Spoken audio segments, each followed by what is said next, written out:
Ó Pai nosso, tu que estás nos que amam a verdade, faz que o reino que é teu, Senhor, cresça sempre em vossos corações, que o amor que o teu Filho nos deixou, por amor, esteja sempre convosco, e no pão da unidade sempre dai-nos tua paz e perdoa os nossos pecados, como perdoamos uns demais. Não permitas que caiamos em tentação, ó Senhor, dá tua paz ao mundo.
Da tua paz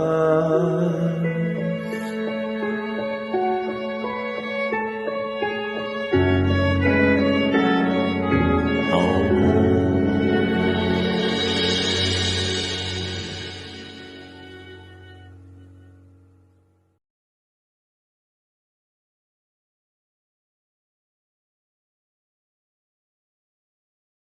Que acompanham a noite, a prece pela segunda-feira, boa noite, que possamos estar juntos sob essa luz linda de Jesus sobre todos nós, numa alegria muito grande de podermos reabrir a casa nesse segundo semestre.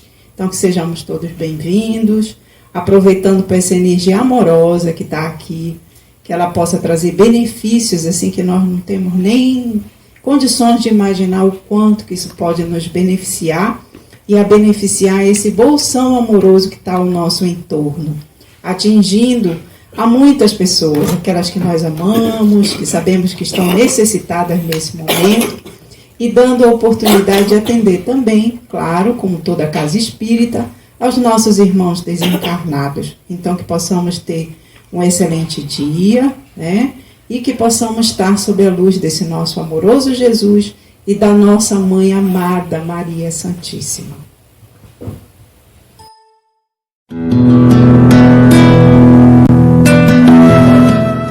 Pai nosso que estás nos céus.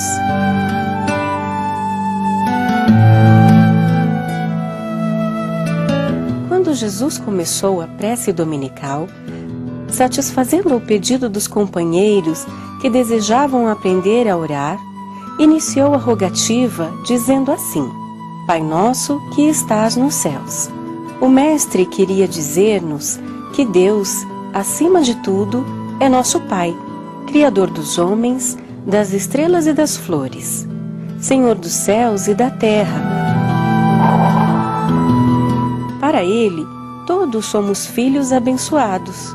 Com essa afirmativa, Jesus igualmente nos explicou que somos no mundo uma só família e que, por isso, todos somos irmãos, com o dever de ajudar-nos uns aos outros. Ele próprio, a fim de instruir-nos, viveu a fraternidade pura, auxiliando os homens felizes e infelizes, os necessitados e doentes, mostrando-nos o verdadeiro caminho da perfeição e da paz. Na condição de aprendizes do nosso Divino Mestre, devemos seguir-lhe o exemplo. Se sentirmos Deus como nosso Pai, reconheceremos que os nossos irmãos se encontram em toda parte e estaremos dispostos a ajudá-los, a fim de sermos ajudados mais cedo ou mais tarde. A vida só será realmente bela e gloriosa na Terra quando pudermos aceitar por nossa grande família a humanidade inteira.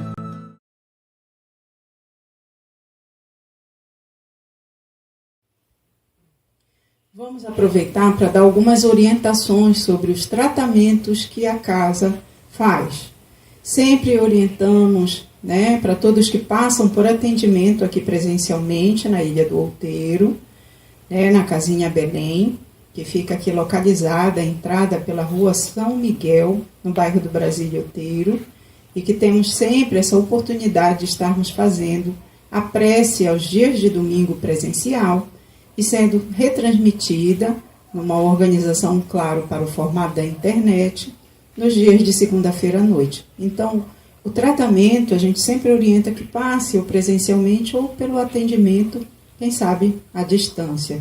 E que possamos, assim, organizarmos esse dia de prece para podermos fluidificar nossas águas. É por isso que sempre é oferecido, águas para que a gente possa fluidificar no momento da prece, principalmente no momento do Pai Nosso. Essa água fluidificada, a espiritualidade coloca medicação espiritual para nós, específica para as nossas necessidades nessa água, e para todos que estamos assistindo também à distância, no momento da prece, que possamos criar esse ambiente que favorece a fluidificação. Basta colocarmos água para beber, água mineral, água filtrada para consumo, e que no momento onde fazemos juntos a oração do Pai Nosso, esse momento é um momento de maior intercâmbio. Então, ao pedirmos, ao elevarmos o nosso pensamento a Jesus, é possível ser feita a fluidificação. Para nós, para nossos animaizinhos também, se assim desejarmos, para pessoas que conhecemos também. Então, a fluidificação ela é feita dessa maneira. Também é dia de fluidificação do lençol. Para quem faz o tratamento da sala de saúde, o dia de prece, ele é o dia importante também para a fluidificação do lençol, de acordo com a orientação que foi recebida, ou aqui presencialmente, ou através de atendimento à distância, é sempre repassado a orientação de como é feita a fluidificação. Então, o dia da prece, que fazemos juntos, essa oração maior, é o dia que se fluidifica. É um princípio bem parecido com o da fluidificação das águas, a fluidificação do lençol. Então, é importante separar um lençol específico para o período do tratamento. Não precisa ser um lençol novo, mas é importante que esteja um lençol limpinho e que você vai usar especificamente para esse período de tratamento. Ou seja, fluidifica no dia de hoje, no dia da prece, guarda ele no dia de quarta-feira, que é o dia da visita espiritual, onde é orientado, né, que esse dia à noite, antes de dormir, você faça a sua prece, separe água também para fluidificação nesse momento, coloque flores, assim como nós temos aqui, né, uma ambientação que ela é favorável, acolhedora, amorosa, para que o tratamento seja feito. E aí o lençol fluidificado no dia da prece é usado para dormir, se cobrir no dia da quarta-feira. Tá? O outro tratamento da casa, que sempre é em sequência, né, também é indicado quando passa por atendimento, é o tratamento da desobsessão, né, que é um tratamento amoroso, de reconectar antigos elos, né, de amizade que ao longo de vidas foram muitas vezes desfeitos por dificuldades, né, de compreensão muitas vezes, principalmente de nossa parte. Então, o tratamento da desobsessão nos dá essa chance grandiosa de reatar antigos elos, de fazer, né, o autoconhecimento num grau mais profundo. E a casa sempre indica que frequente o site da casa, que é o www.casinhabelém.com.br, aos dias de quarta-feira, pois quarta-feira também é o dia de visita espiritual e atendimento, acompanhamento da espiritualidade que acompanha, né, os tratamentos no dia de quarta-feira. Então, sempre é aconselhável para quem faz o tratamento da desobsessão acompanhar o site. Lá vai encontrar passos, que são preleções, que estão umas gravadas e tem o texto também, para que nesse momento seja favorecido o autoconhecimento, a reflexão a respeito da mensagem, e assim vai propiciando, de acordo com o acompanhamento da prece, né, a vinda presencial aqui, também favoreça o tratamento da desobsessão. Também é aconselhável para no dia da prece pedir o passe da desobsessão, né, assim como também o princípio de fluidificação da água específica para o tratamento da desobsessão. Quem faz o tratamento da desobsessão tem consciência de que faz, né, foi indicado para fazer. Então, isso é fundamental na hora das fluidificações todas, do passe, do acesso ao site da casa, ter essa consciência de que está em tratamento. É como qualquer um outro tratamento quando é prescrito. A gente sabe o que está fazendo, né? A gente segue muitas vezes um receituário. É algo parecido também o tratamento espiritual. Todos nós juntos temos condições de fazermos um grande evangelho, que é isso que nós fazemos hoje. A nossa prece, o fato de lermos o evangelho, de lermos uma mensagem, de ter uma mensagem orientadora, ela é um grande evangelho no lar, que nos beneficia, pois estamos todos reunidos nessa casa, presencial e à distância, e também beneficiar a muitos irmãos do plano desencarnados que se encontram aqui e que nesse momento, assim como nós, recebem o atendimento espiritual. Então, que possamos estar com Jesus, com Mãe Santíssima, e receber os benefícios todos que a espiritualidade sempre reserva de maneira muito amorosa para cada um de nós. Bom dia a todos e boa noite para quem está assistindo online, né, na noite de segunda. E vamos à mensagem de hoje. Do livro Caminho, Verdade e Vida, mensagem 49, Saber e Fazer. Trecho da Bíblia. Se sabeis estas coisas, bem-aventurados sois, se as fizerdes. Jesus, que está em João, capítulo 13, versículo 17. Entre saber e fazer, existe singular diferença. Quase todos sabem, poucos fazem. Todas as seitas religiosas, de modo geral, somente ensinam o que constitui o bem. Todas possuem serventuários, crentes e propagandistas, mas os apóstolos de cada uma escasseiam cada vez mais. Há sempre vozes habilitadas a indicar os caminhos. É a palavra dos que sabem. Raras criaturas penetram valorosamente a vereda, muita vez em silêncio, abandonadas e incompreendidas. É o esforço supremo dos que fazem. Jesus compreendeu a indecisão dos filhos da terra e, transmitindo-lhes a palavra da verdade e da vida, fez a exemplificação máxima através de sacrifícios culminantes.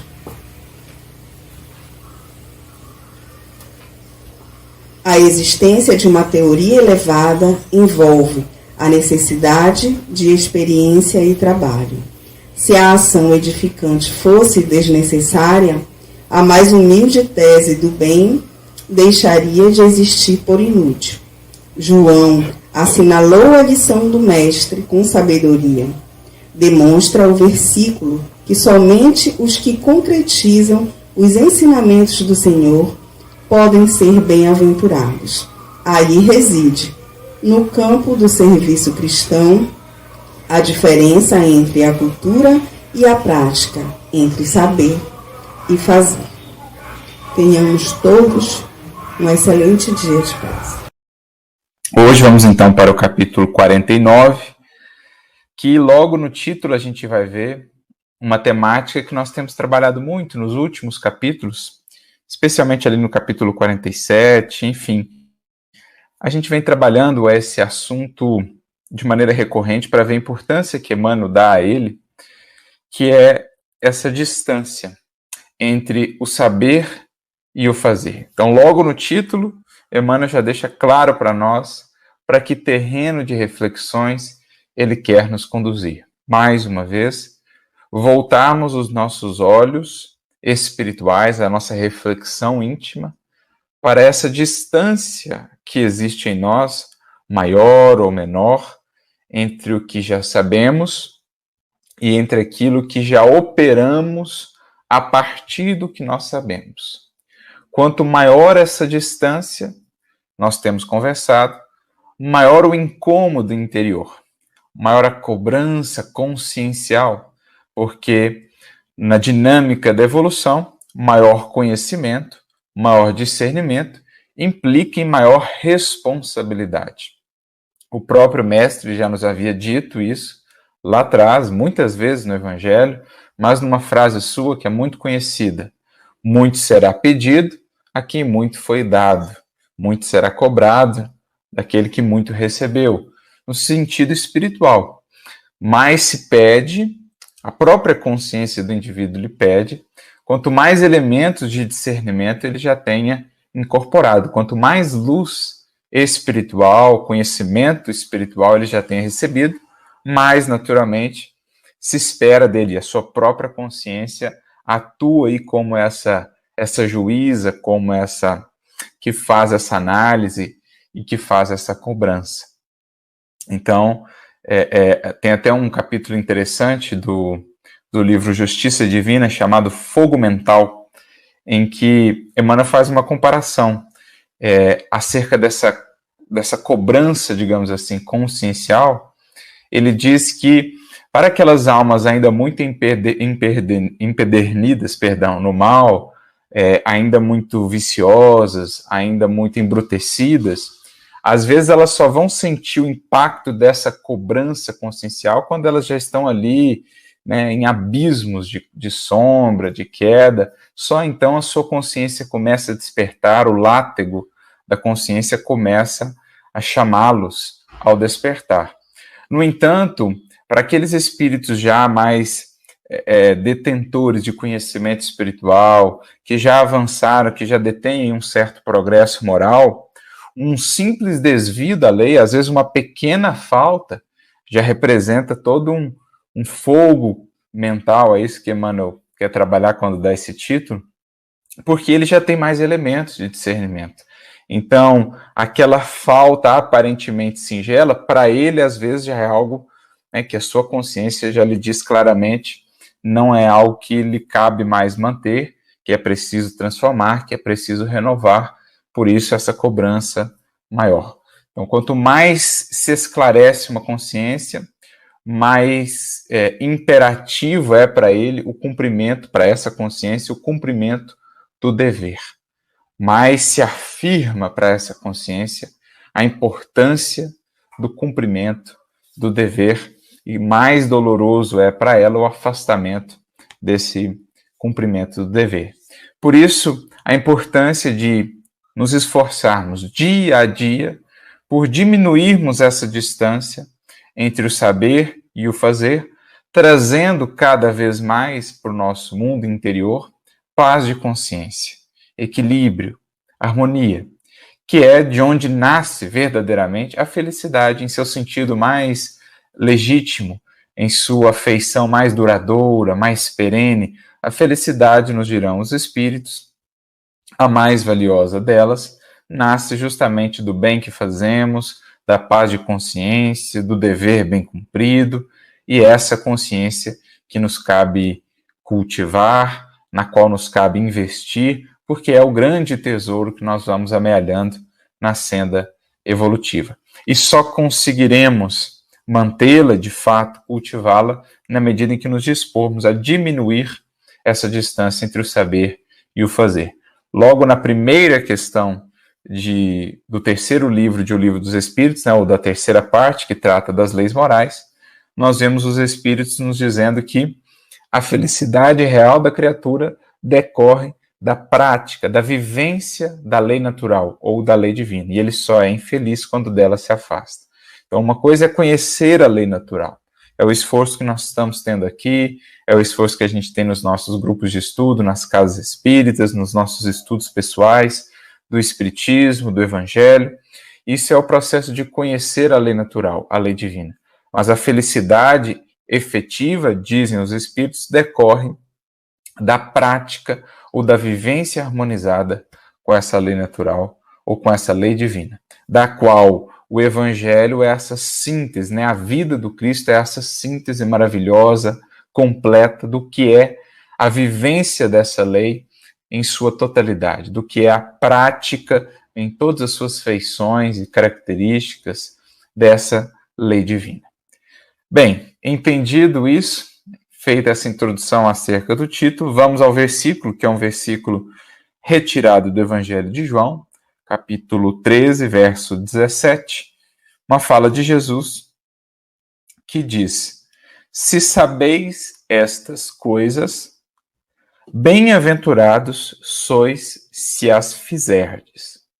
Então Jesus atrela aqui de maneira inquestionável, de maneira intrínseca, a bem-aventurança ou as bem-aventuranças à prática destas coisas. O que são estas coisas que ele menciona aqui? Os seus ensinamentos, as suas lições, ou seja, aquilo que ele nos trouxe de entendimento acerca da lei divina. Se sabeis estas coisas, bem-aventurados sois, ou sereis, se as fizerdes. E Jesus, em mais de um momento deixa isso claro, poderíamos, por exemplo, lembrar do encerramento do Sermão do Monte, que inicia com as bem-aventuranças. Então, olha que interessante, o Sermão do Monte, lá em Mateus capítulo 5, ele inicia com as bem-aventuranças, ou seja, com esses horizontes divinos, luminosos, que o Cristo nos abre, com as promessas, com a esperança. Ele se inicia com isso, mas como ele se encerra? Lá em Mateus capítulo 7, com aquela famosa, conhecida fala de Jesus acerca do homem insensato e do homem prudente. Aquele que constrói a sua casa sobre areia, o insensato, e aquele que constrói a sua casa sobre a rocha, o prudente, o sensato. E qual era a diferença entre eles? O que os caracterizava? Jesus dirá que o insensato é aquele que ouve as suas palavras e não as pratica. Então ele já sabe estas coisas, mas não encontra a bem-aventurança verdadeira porque não as pratica, porque constrói a sua felicidade, o edifício, a casa da sua felicidade, da sua paz, sobre a areia movediça dos valores transitórios do mundo, sobre a fortuna, sobre o poder, sobre o prazer, sobre o prestígio. Ele vai achando que aquilo são bases sólidas para construir algo duradouro e logo mais adiante percebe a fragilidade de tudo que se tem, de tudo que se busca aqui no mundo. Para então, com o tempo, com a dor e despertando para os verdadeiros valores, os tesouros no céu que Jesus nos orientou buscar e cultivar e armazenar, ele vai percebendo a perenidade, a durabilidade desses valores do Evangelho, ou dessa vivência harmonizada com a lei divina, que é aquele outro que constrói sobre a rocha. Nas palavras de Jesus, aquele que ouve as suas palavras e as pratica. Esse é o homem sensato, esse é o prudente, esse é o que alcança as bem-aventuranças. Então, olha que construção magnífica do Sermão do Monte. Jesus inicia com as promessas, com os horizontes, com a esperança das bem-aventuranças, mas ele encerra com esse convite à coerência, à prática, à fé, ou seja, à fidelidade, à aplicação. De nada adianta sem cantar com as bem-aventuranças lá do início, com aquele projeto divino que Jesus apresenta para todos nós, se não formos ali pé no chão, se não formos coerentes, prudentes, sensatos, aplicando tudo o que ele nos trouxe ao longo de todo aquele sermão, que ocupa ali 3 capítulos do Evangelho de Mateus e que sintetiza, digamos assim, boa parte do aspecto moral, né, do Evangelho, das lições de Jesus. Então, é muito interessante a gente pensar nessa abertura, essa porta de entrada das bem-aventuranças, do Sermão do Monte, e desse encerramento, desse fecho, como um convite a alinhar, ajustar, saber e fazer.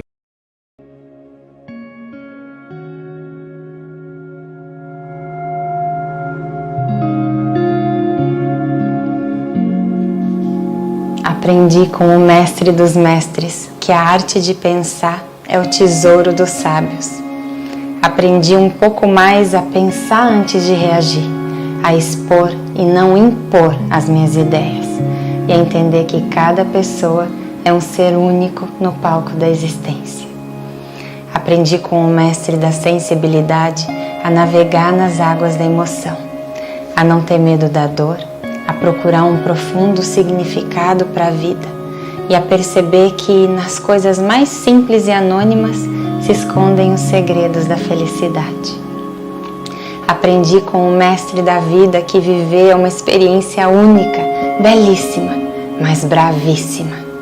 E por saber que a vida passa tão rápido, sinto a necessidade de compreender minhas limitações e aproveitar cada lágrima, sorriso, sucesso e fracasso como uma oportunidade preciosa de crescer. Aprendi com o mestre do amor que a vida sem amor é um livro sem letras, uma primavera sem flores, uma pintura sem cores. Aprendi que o amor acalma a emoção, tranquiliza o pensamento, incendeia a motivação, rompe obstáculos intransponíveis e faz da vida uma agradável aventura, sem tédio, angústia ou solidão. Por tudo isso, Jesus se tornou para mim um mestre inesquecível. Amor e luz. Namastê.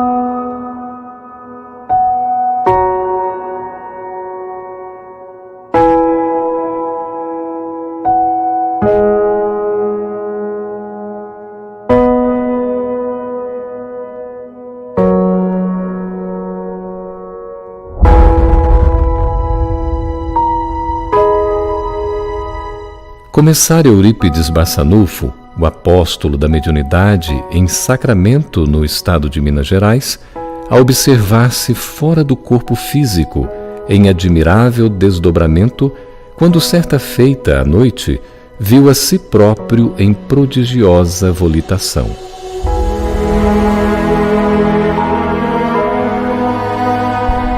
Embora inquieto, como que arrastado pela vontade de alguém num torvelinho de amor, subia sempre. Queria parar e descer, reavendo o veículo carnal, mas não conseguia. braços intangíveis tutelavam-lhe a sublime excursão.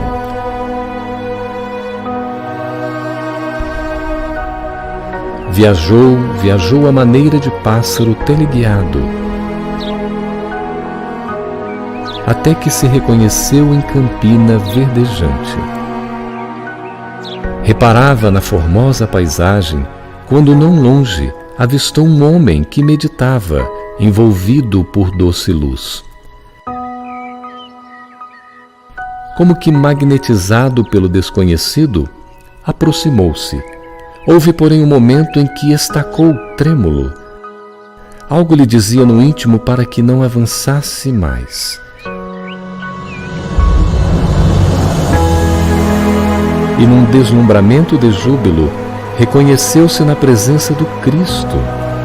Baixou a cabeça, esmagado pela honra imprevista, e ficou em silêncio, sentindo-se como intruso, incapaz de voltar ou seguir adiante. Recordou as lições do cristianismo, os templos do mundo, as homenagens prestadas ao Senhor na literatura e nas artes, e a mensagem dele a ecoar entre os homens no curso de quase 20 séculos. Ofuscado pela grandeza do momento, começou a chorar. Grossas lágrimas banhavam-lhe o rosto, quando adquiriu coragem e ergueu os olhos humilde. Viu, porém, que Jesus também chorava. Traspassado de súbito sofrimento por ver-lhe o pranto, desejou fazer algo que pudesse reconfortar o amigo sublime, afagar-lhe as mãos ou estirar-se à maneira de um cão leal aos seus pés. Recordou, no entanto, os tormentos do Cristo a se perpetuarem nas criaturas que até hoje na terra lhe atiram incompreensão e sarcasmo.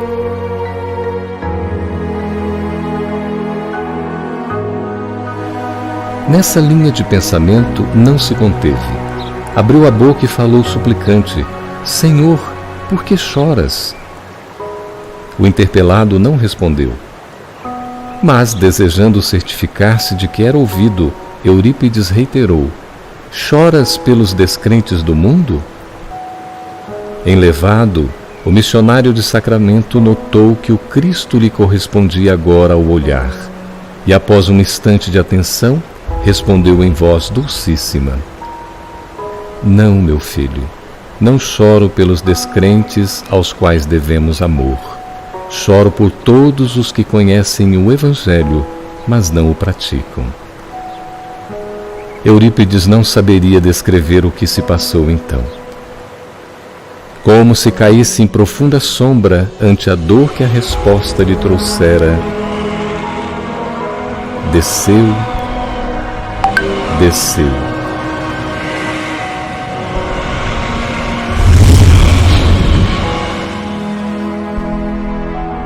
E acordou no corpo de carne. Era madrugada. Levantou-se e não mais dormiu. E desde aquele dia, sem comunicar a ninguém a divina revelação que lhe vibrava na consciência, entregou-se aos necessitados e aos doentes, sem repouso sequer de um dia, servindo até a morte.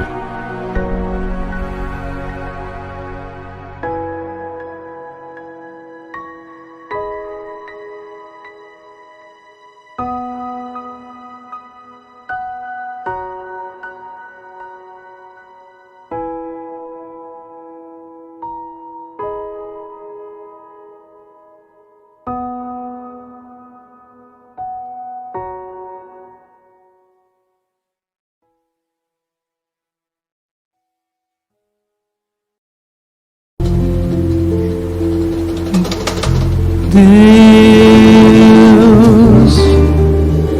Pai Criador, Deus, agradeço a chance de ter o exemplo do sol, renascendo às manhãs, o presente, a vida, brilhando em nós a luz do amor. O botão sabe o momento de exalar o seu perfume, de abrir o seu sorriso, pois bem sabe que é flor. A semente lentamente já percebe a luz do dia e na procura principia as conquistas do transpor. Deus,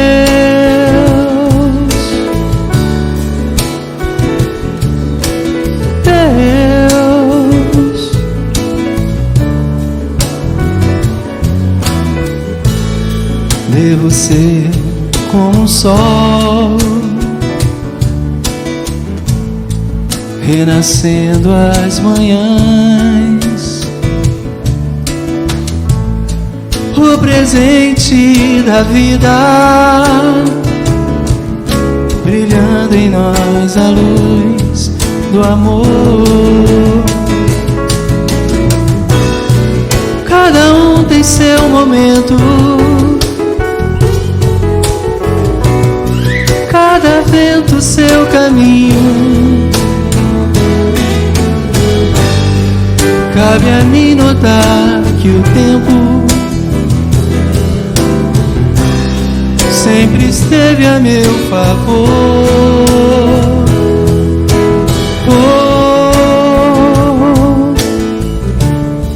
A caminho do sol, a caminho de ti, a caminho do sol, a caminho de ti, a caminho do sol, a caminho de ti.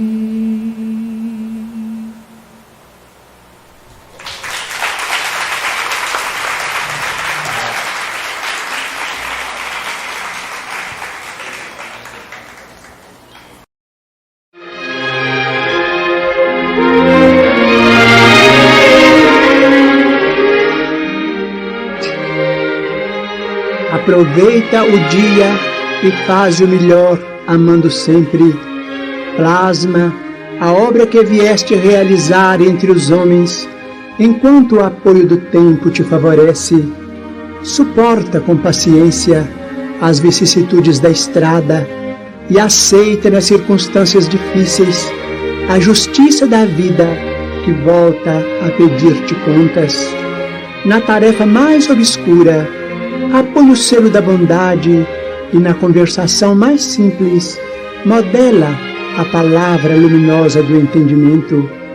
Abraça em cada pessoa que te cruze o caminho alguém que te leve mais longe a mensagem de auxílio, e em cada página, por mais pequenina que te registre o pensamento, grava o amor puro que te verte do ser. Observa o relógio impassível. Minuto marcado é valor que não torna. Terás, sim, outros minutos, mas em novo dia, em novo problema, em nova situação e em nova paisagem, toda criatura terrestre, embora não perceba, vive a despedir-se do mundo pouco a pouco, despachando cada dia com os próprios atos, a bagagem que encontrará na estação de destino. Usa, desse modo, as forças que Deus te empresta na construção do bem, porque amanhã, quando chegue a grande renovação, compreenderás, por fim, que tudo quanto fizeste aos outros, a ti mesmo fizeste.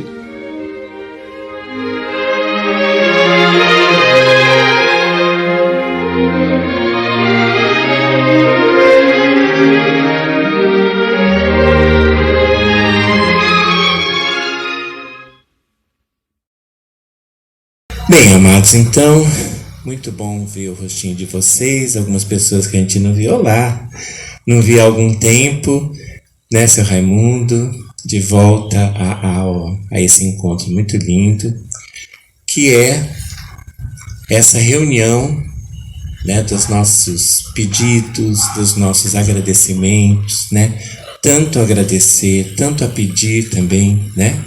E, na verdade, nesse encontro reside, nesse aqui presencial, também online, né? Na verdade, nessa reunião com os nossos anjos, com os nossos protetores, né? Porque nós sabemos, todos nós temos um anjo, né? Um anjo protetor, um espírito amigo que cuida de cada um de nós e que, assim, eles nos acompanham desde antes da gente nascer, né? Nós temos notícias, né? A obra do Chico Xavier fala grandemente sobre isso, né? O livro Os Mensageiros, por exemplo, mostra bem claramente todo o projeto de reencarnação, a reunião feita no plano espiritual, no caso, na colônia Nosso Lar, né? E aí então, toda uma reunião para decidir como que seria a reencarnação daquele personagem da obra Nosso Lar, né? E uma reunião de amigos, uma reunião com espiritualidade, um projeto reencarnatório que, inclusive, nós podemos ver lá assim como é feito a escolha do corpo. Não tem acaso, nenhum acaso, né? Não é acaso a família onde a gente vai nascer, quem será nosso pai, quem será nossa mãe, com quem nós conviveremos. Tudo está dentro de um projeto. Claro que existe o livre-arbítrio e a nossa caminhada na Terra também vai decidir uma série de coisas, mas de uma forma geral está traçado um roteiro. Isso é muito lindo, porque daí nós olhamos assim, nossa, mas esse pai, né? Essa mãe, quantos de nós não se vê diante de situações, né?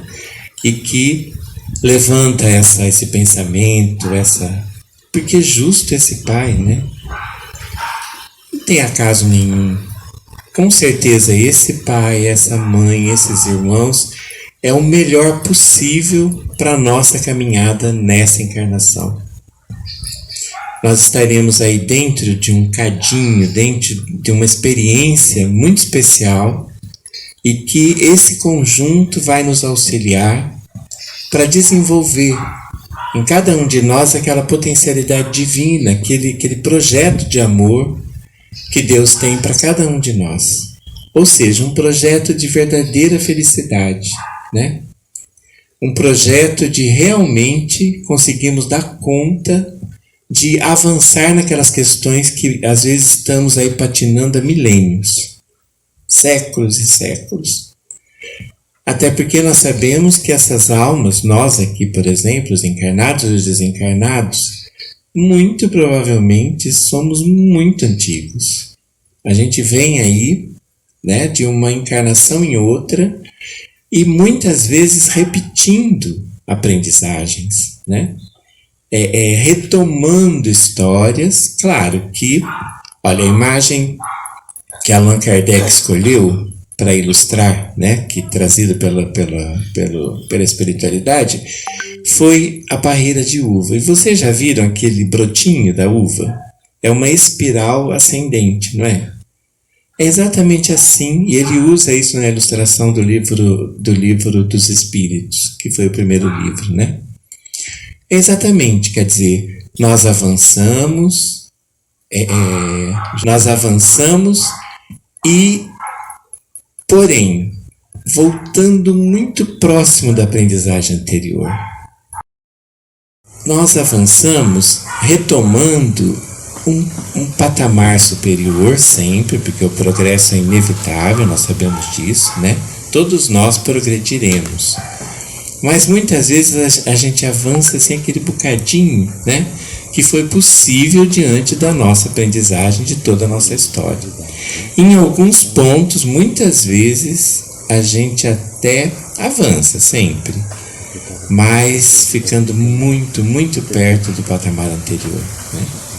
Por isso que é bonita aquela imagem da espiral ascendente, que aí assim, e vamos indo, né? Muitas vezes premidos aí pela dor, pelas dificuldades, que são instrumentos lindos, divinos na nossa vida para poder nos ajudar a caminhar.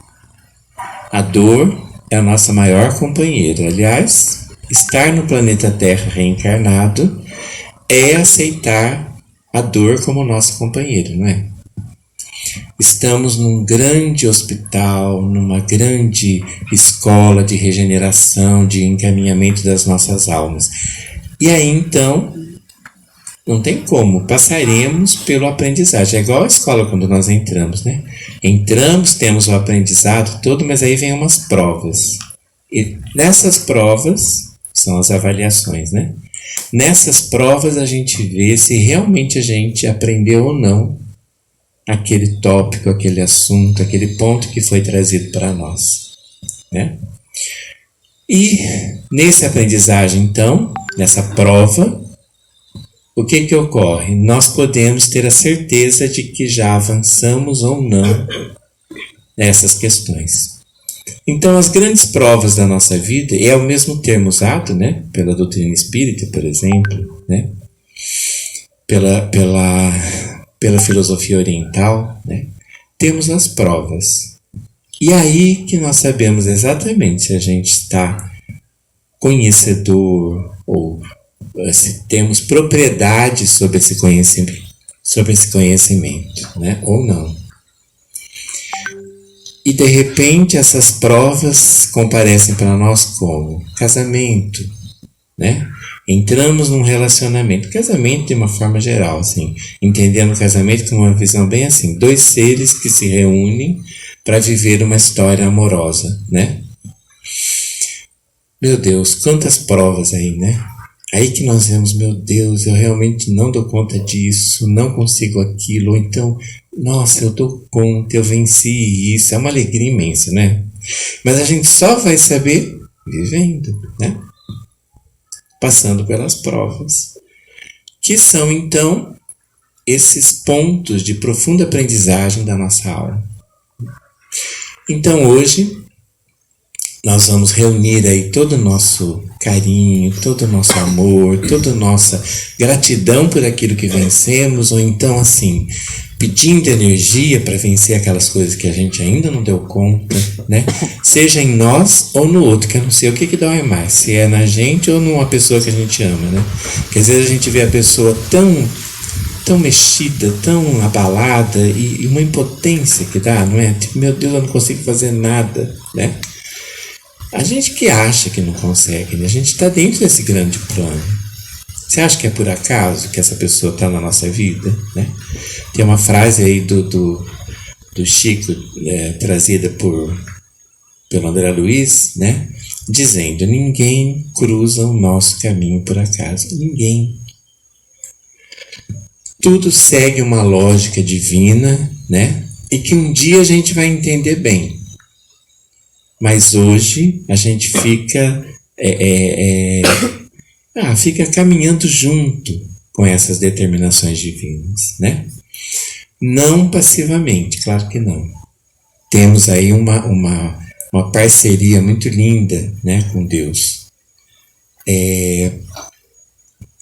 Enfim, vamos seguindo, né? Então, vamos reunindo aí as nossas forças para poder caminharmos cada vez mais fortes, reunidos. Vamos usar uma frase de Jesus que ilustra isso muito lindamente. onde 2 ou 3 estiverem reunidos em meu nome, eu estarei. Ou seja, precisamos muito uns dos outros, muito. E nessa reunião, Deus está, Deus é, né? Eu estarei, ou seja, a essência divina habita entre nós quando estamos reunidos com esse propósito. Propósito do bem, do amor, da paz, né? Ou seja, esse eu é um eu cósmico de Jesus, né? O eu divino, né? É o mesmo que disse assim, eu e o Pai somos um. Ou seja, eu, esse ser divino, habitará sempre entre nós quando estivermos com esse propósito. Com esse propósito bem lindo, e aqui estamos todos, ninguém atravessou para essa ilha, ou dentro dessa ilha, grande distância, senão com um propósito muito lindo, né? Cada um que está aqui, com certeza, traz em si uma pergunta, uma gratidão, né? Um anseio divino. Às vezes estamos aqui por uma outra pessoa que amamos muito, ou então por uma dificuldade muito grande nossa, né? Então, em nome desse sentimento muito lindo que habita em cada um de nós, ele te escolheu, né, Vanessa? Que a gente tem um cachorro aqui que a gente chama ele de Negão. E ele elege umas pessoas. No momento ele elegeu a Vanessa com... Bem, então em nome desse sentimento muito nobre, muito lindo, nós vamos pedir assim, que nós possamos estar então reunidos em pensamento, em sentimento, e fazermos junto a oração que Jesus nos ensinou. Entendendo que essa oração não é simplesmente um conjunto de palavras, porque Jesus não faria isso se não fosse com um propósito muito grande, né? Na verdade, nós gostamos de ver a oração do Pai Nosso como uma sequência de ensinamentos, mantras, né? São palavras carregadas de muito significado e que, para cada um de nós e durante toda a nossa caminhada espiritual, essas palavras vão ganhando então vida, né? Tem um livro lindo, Chico Xavier psicografou, O Espírito é Meio Meio, e foi feito para o público infantil, né? Assim, a priori, né? E porque somos todos eternas crianças, né? Assim, em aprendizagem. E o livro chama Pai Nosso, justamente. E aí a espiritualidade pega frase por frase, palavra por palavra e amplia. Gente, é lindo esse livro. Quem puder, fica aqui a sugestão de hoje, nossa, né? Porque justamente faz isso, amplia. Então, Pai Nosso, só nisso já abre toda uma conversa, né? Pai, esse ser criador, Senhor de todas as coisas, origem de tudo, razão de ser de toda, né? E nosso, quer dizer, ele não é de um, ele é de todos nós. Então ele ama com grandeza, com beleza, com integridade a todas as criaturas. Então, diante, por exemplo, de um conflito com um irmão nosso, e aí, como é que ficamos diante desse Pai, né? Que vê a todos nós como filhos queridos, amados. Então, meu Deus, aí vai, né? Olha, já são as 2, e ainda nem foi tudo, foi só uma breve pincelada. Então, a oração do Pai Nosso, ela traz esse mergulho profundo, né? Então, não é só um recitar. Durante muito tempo, eu particularmente ficava muito incomodado de ficar rezando. Eu falava, gente, mas, né? Porque eu só repetia, né? Era uma coisa de decoreba, né? Tipo, eu sei essas palavras e vou ficar repetindo. Claro, já tinha efeito, porque as palavras em si trazem, né, esse mergulho, Mas a partir do momento que eu comecei a ver com esse outro olhar, né?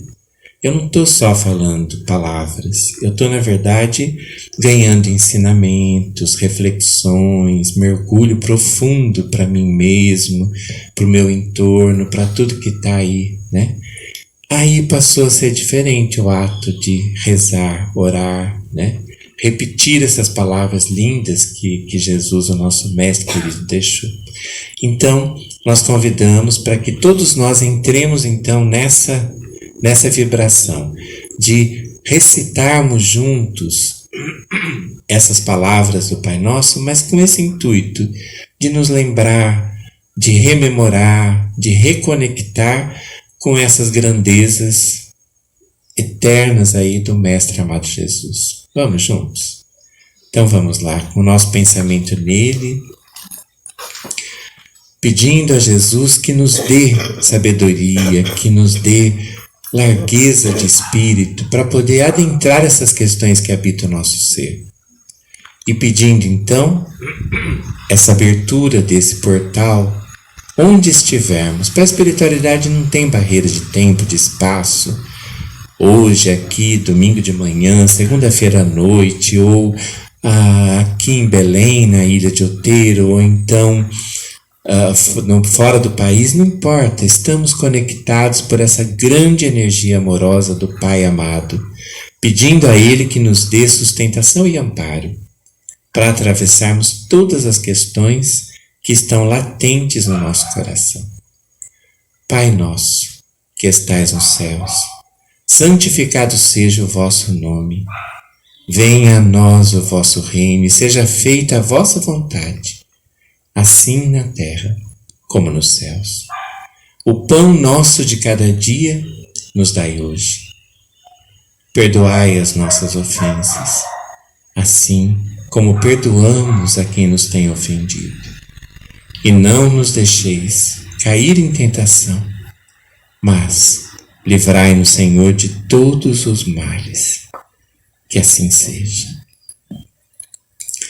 Mãe Santíssima, impossível abrir um trabalho nessa casa, em nossos corações, sem elevarmos o nosso pensamento também a vós.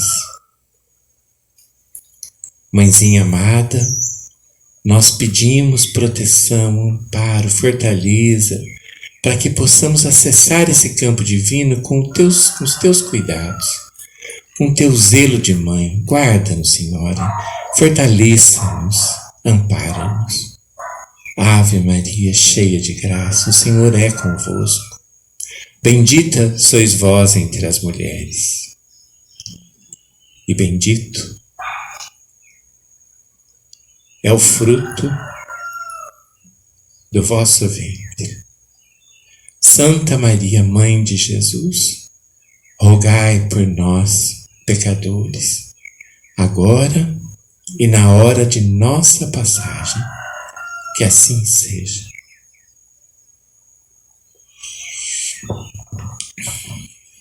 Bem, nós abrimos então o Evangelho segundo o Espiritismo e caiu o capítulo 10. Bem-aventurados os misericordiosos. Nós leremos um pequeno trecho dentro do capítulo 10 que fala sobre a indulgência. É um trecho de Jean, bispo da cidade de Bordeaux, no ano de 1862. Ele deixou essa comunicação para a equipe de Allan Kardec que organizou o Evangelho. Nós vamos ler um trechinho, porque nós entendemos que não existe acaso e que está diante dessa grande conversa que nos reúne nessa manhã linda aqui e nessa noite especial de segunda. Sede indulgentes para com as faltas alheias, quaisquer que sejam elas. Não julgueis com severidade, a não ser vossas próprias ações, e o Senhor usará de indulgência para convosco, assim como a usaste para com os outros. Sustentai os fortes, encorajai-os à perseverança, fortificai os fracos, mostrando-lhes a bondade de Deus que considera o mínimo arrependimento. Mostrai a todos o anjo do arrependimento estendendo suas asas brancas sobre as faltas dos humanos, escondendo-as dos olhos daqueles que não vê senão o que é impuro. Compreendeis compreendei-os todos, a misericórdia infinita de vosso Pai, e não esqueceis jamais de lhe dizer pelo pensamento, mas sobretudo por vossos atos. Aspas. Perdoai nossas ofensas, assim como perdoamos aqueles que nos têm ofendido. Compreendi bem o valor dessas sublimes palavras, tão admiráveis quanto o ensinamento que contém. Que lindo, né? Retomando o que a gente conversou, né? Não é verdade? Essas palavras, né, da oração do Pai Nosso, elas são carregadíssimas desses ensinamentos. Então, recitar esse trecho é um presente, né, para a gente compreender a grandeza de Deus nas nossas vidas. E relembrar que anjos estão conosco, tanto com cada um de nós, auxiliando, amparando, respostando, intuindo, né? Como com aqueles que de alguma forma estão ligados a nós, seja para nos auxiliar nessa caminhada, fazendo parceria, sendo um ombro amigo, sendo aquele que vai nos ajudar a carregar a cruz nossa morro acima, como também aqueles que vêm cobrar, fazer cobranças de algo que ainda não conseguimos vencer e que está aí pesando nessa balança de justiça das nossas vidas. Geralmente nós chamamos esses seres de inimigos, né? São aqueles que vêm cobrar, fortemente às vezes. E muitas vezes, os mais fortes e mais importantes inimigos são aqueles que foram muito amigos. Quiçá amantes, namorados, aqui sem gênero, né? Aqueles que foram irmãos, pensa, né? Nos conhece aí desde a infância, sabe todos os pontos fracos e fortes da nossa alma. Ou seja, inimigos, se a gente olhar para a própria palavra, né? Amigos, né? Quer dizer, são aqueles que caminham ou nos retornam para o campo da amizade, né? São grandes amigos feridos, não é? Nosso maior inimigo é aquele que foi muito amigo e se sente fortemente feridos por nós. Desonramos a palavra, né? Fizemos pactos que não cumprimos. Não caminhamos juntos em horas essenciais da vida. Não é assim. E o que é pior, que é a grande mensagem nossa no dia de hoje, nessa manhã. Muitas vezes nós sabemos, porque se nós não soubéssemos, ainda teríamos, né, a desculpa ou esse campo de paz interna, íntima, de que não, eu não sabia, por isso eu fiz. E quando a gente sabe, e ainda assim faz, ou não faz, né? Coisa difícil. Olha, nós nos lembramos de uma passagem de Eurípides Barçanufo, que era um médium, nossa, muito especial. Ele viveu no começo do século, ele virou assim, do século XVIII, do XIX por XX, né? E com um trabalho em Minas Gerais, Sacramento, maravilhoso, de auxílio, de apoio, medicamentos, um grande médium de cura, com curas assim que as pessoas ficavam estarrecidas, estupefatas de ver tanta cura, né, tanta beleza. Trabalhador do Cristo, nunca cobrou um centavo por isso, assim, distribuía medicamento para o Brasil, para a América Latina, e chegava tudo pelo correio.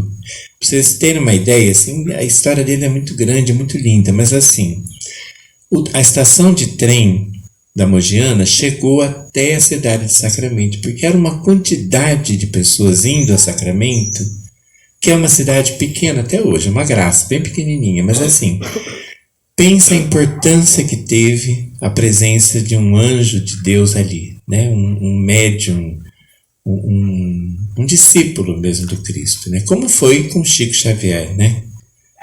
Belo Horizonte, desculpe, a cidade onde ele nasceu, já me lembro, deu um branco aqui. Mas uma cidade pequena, né?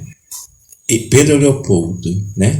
Pedro Leopoldo, uma cidade muito pequenininha que também viveu o mesmo fenômeno, né? Quer dizer, o mundo foi para Pedro Leopoldo, uma cidade muito pequena, né? Ainda mais que o Chico teve o fenômeno da televisão, né?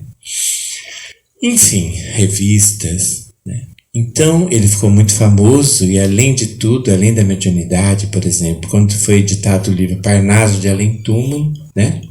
Com poesias de poetas famosos brasileiros e portugueses, e aí foi aquele escândalo, né? Bom escândalo, né? Porque como que um homem só, com grau de instrução baixa, assim, oficialmente, das escolas da Terra, ganha essa capacidade de escrever poemas de Castro Alves, Olavo Bilac, de Fernando Pessoa, né? Quer dizer, ganha essa possibilidade, esse recurso, e assim, mantendo todo o estilo, enfim, vocês sabem a história do Chico, né? Então, a história de Eurípides foi parecida, né? Ele também teve esse destaque em outra época, né? Então, ele não tinha televisão, não tinha, mas assim, foi um fenômeno também mediúnico no Brasil.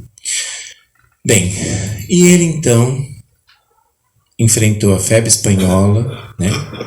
Que matou muita gente, né? No mundo, inclusive aqui no Brasil, e ele lutando arduamente para ajudar as pessoas, que ele tinha muito esse trabalho com a saúde, né?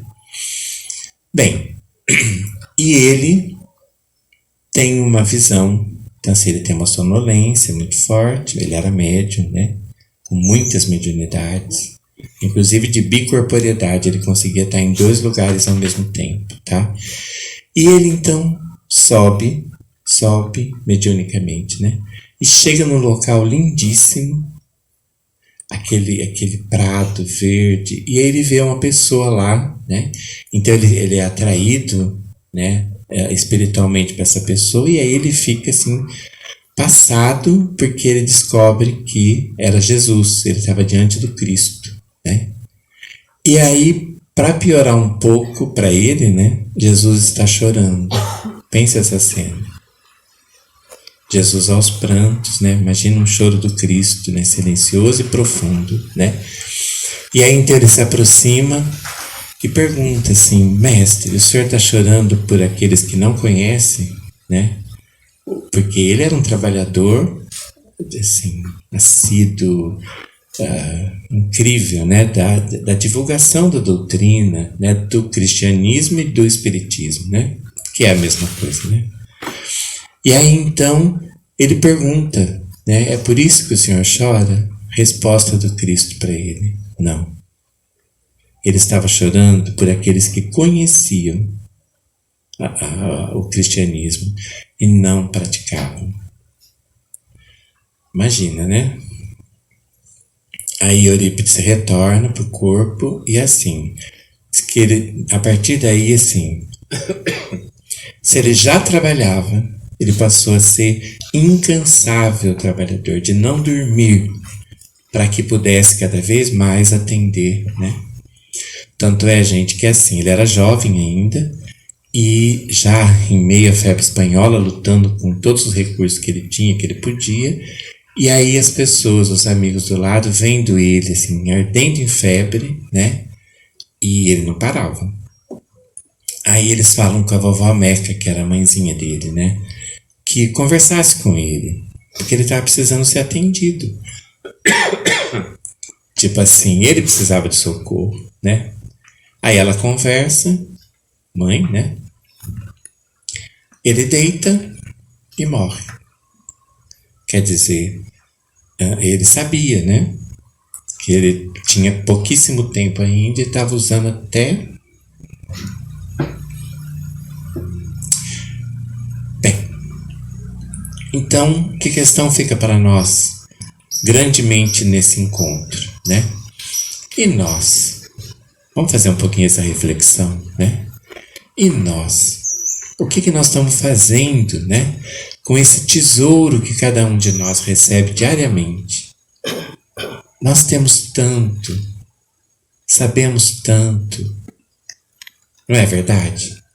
É claro que temos dores, óbvio, temos dificuldades, claro, temos provas evidentes, porque esse planeta é um planeta de expiação e provas pesadas, né? A gente está numa escala evolutiva muito baixa. E além de tudo, e no melhor das hipóteses, graças a Deus, caminhando para a regeneração. Quer dizer, caminhando para ter consciência disso e ressignificar, regenerar, né?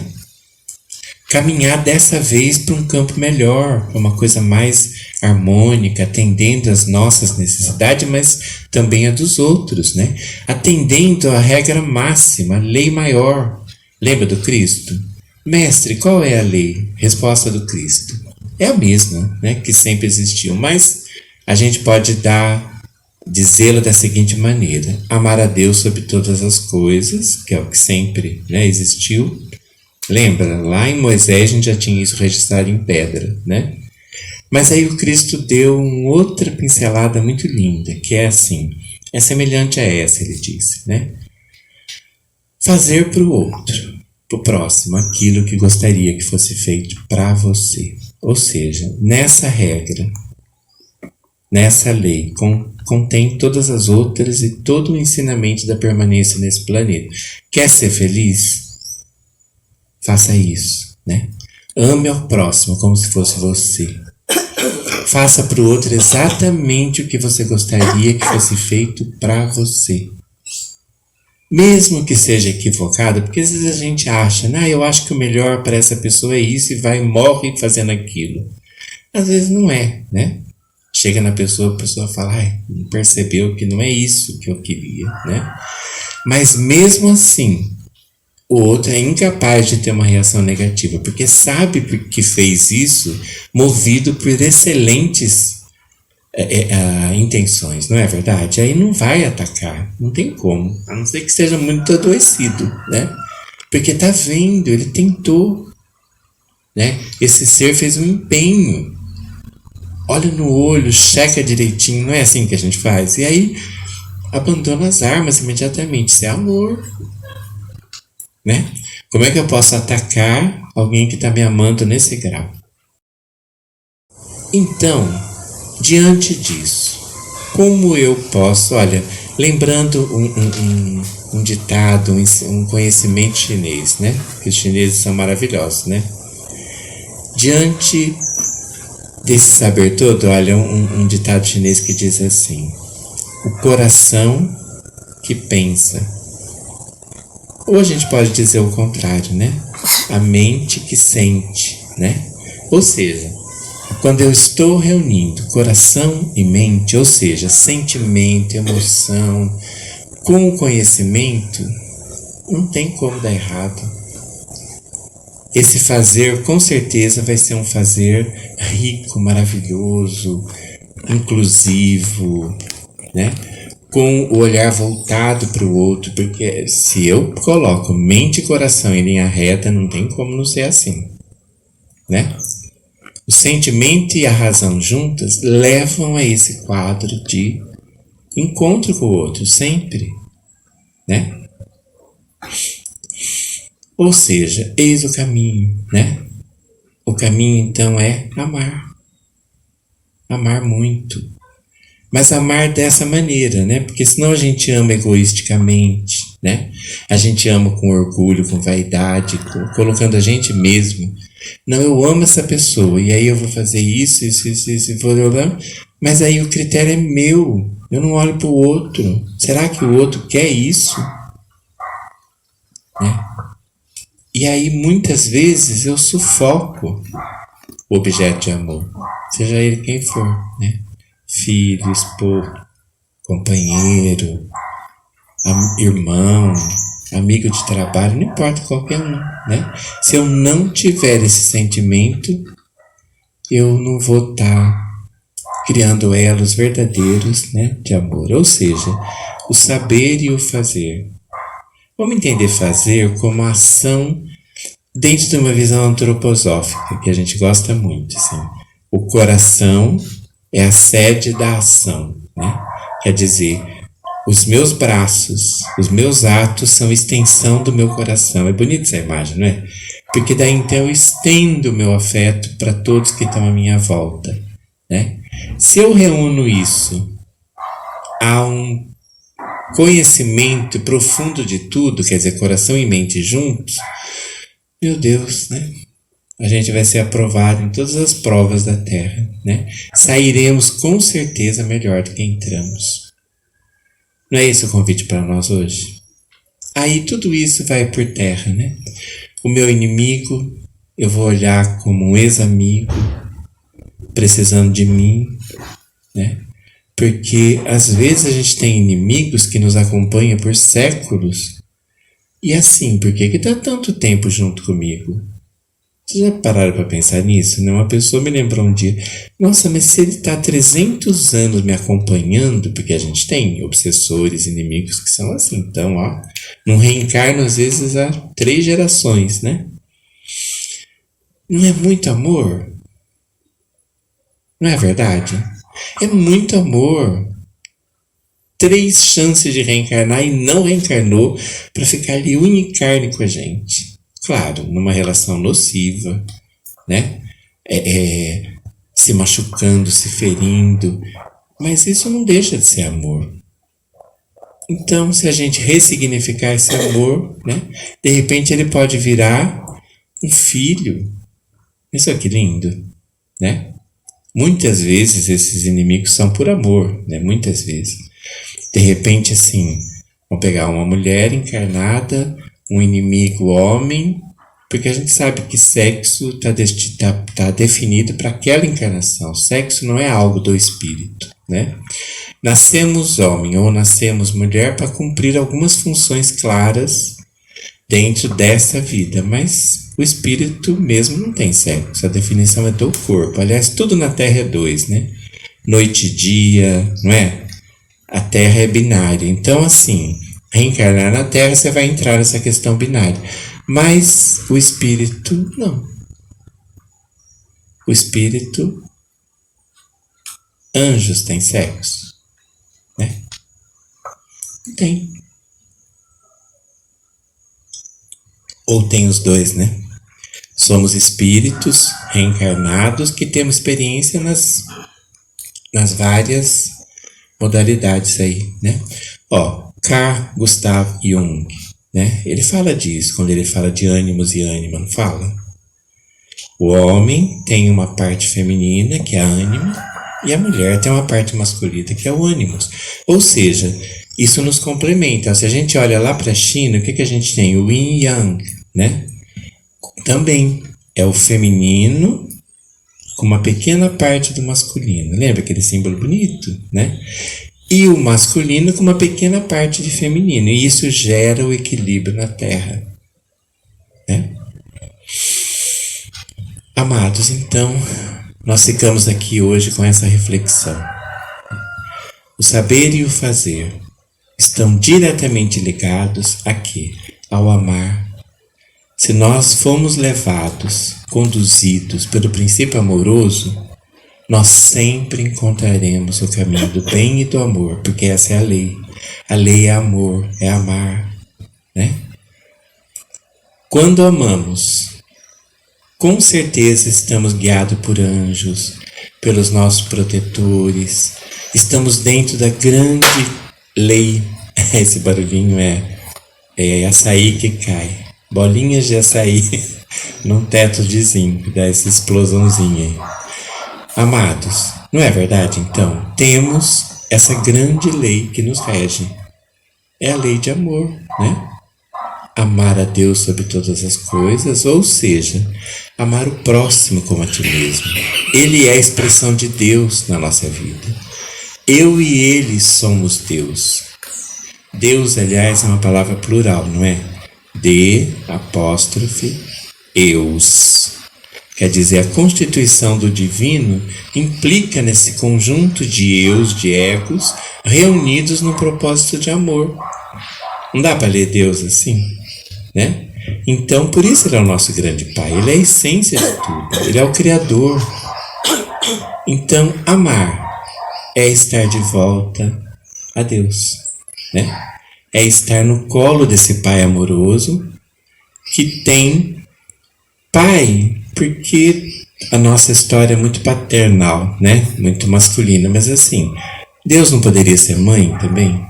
Olha a função de Nossa Senhora, meu Deus, que grandeza em Nossa Senhora, né? É uma face feminina desse Deus de amor, não é? Então, assim, Deus nesse sentido, um conjunto de seres buscando com toda a força o amor. Amar.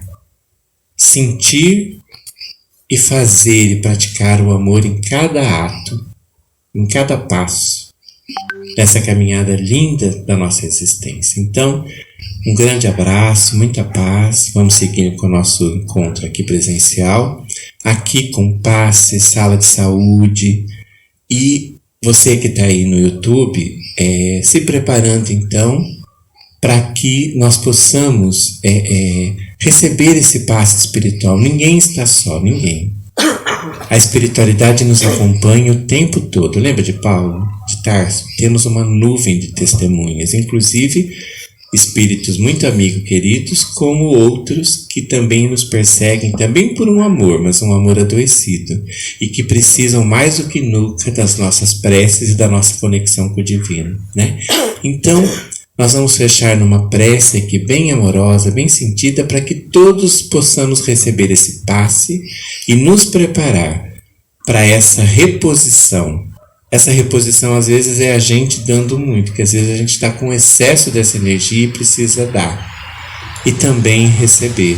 E que a espiritualidade possa utilizar toda essa energia de amor para quem estiver precisando. E para quem Deus, Jesus, a espiritualidade amiga, Maria Santíssima, achar por bem utilizar. Não é verdade? Nos hospitais, nos asilos, enfim, nos presídios, em qualquer lugar onde tiver uma pessoa precisando dessa reconexão com o divino para ficar bem. E que possamos ser fontes, então, desse amor enquanto andarmos por essas terras lindas que chamamos planeta Terra. Um abraço a todos, muita paz. E também abrimos, então, você que está em casa bem forte, não se esqueça de botar as águas para serem fluidificadas e para preparar a fluidificação do lençol, como a Karen explicou no início, e também para que possam receber essa beleza que é o tratamento de saúde, de desobsessão, que a gente tratou bem aqui hoje, que é a orientação desses irmãos, enfim, e de nós mesmos, para que a gente possa voltar a esse campo amoroso. Muita paz. Vamos então fechar com uma oração do Pai Nosso, repetindo essa oração sagrada que hoje visitamos com tanto carinho, com esse objetivo específico, né, de reconexão. Nós convidamos então a descruzar as mãos e os pés, quem quiser e puder, para que a gente possa receber essa troca, tanto para nós como doando para aqueles que necessitam, tá? Paz no coração de todos. Pai nosso, que estais nos céus, santificado seja o vosso nome. Venha a nós o vosso reino e seja feita a vossa vontade, assim na terra como nos céus. O pão nosso de cada dia nos dai hoje. Perdoai as nossas ofensas, assim como nós perdoamos a quem nos tem ofendido. E não nos deixeis cair em tentação, mas livrai-nos de todos os males. Que assim seja.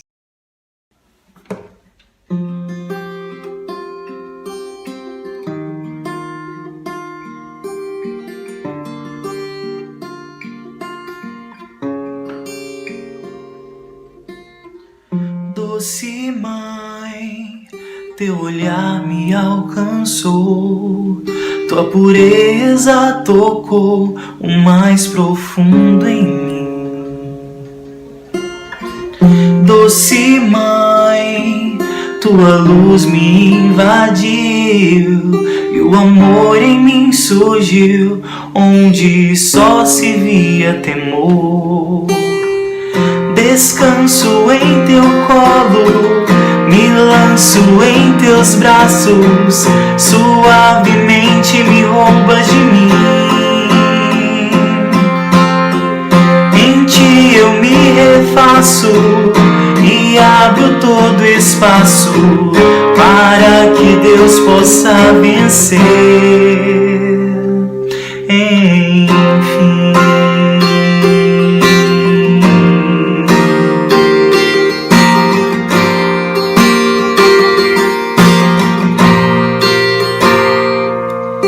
Em minha pequenez me entrego então e me uno ao teu coração de mãe.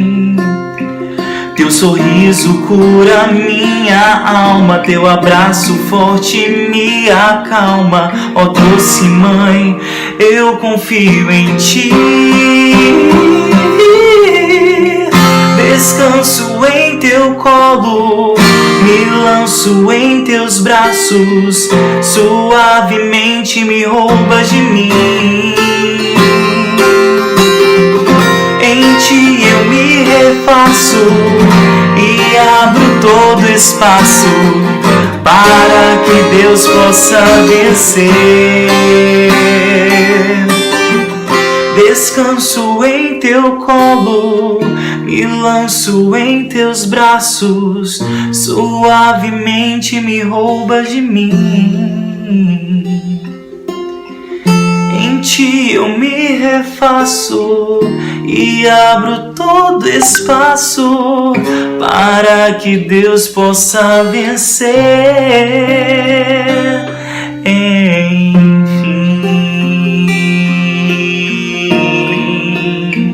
Possa vencer, enfim.